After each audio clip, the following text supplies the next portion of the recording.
Pasintabi po sa mga nanananghalian, natagpuan namang palutang-lutang ang bangkay ng isang lalaki matapos makarinig ng magkakasunod na pagsabog sa isang flood control project sa bahagi ng Andrews Avenue sa Pasay City.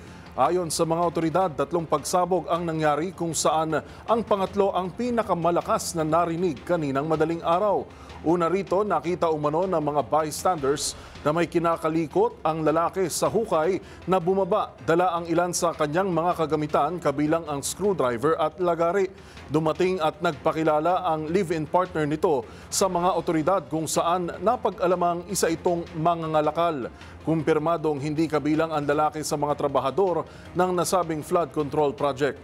Pasado alas 9 ng umaga nang maiahon ang bangkay ng naturang lalaki.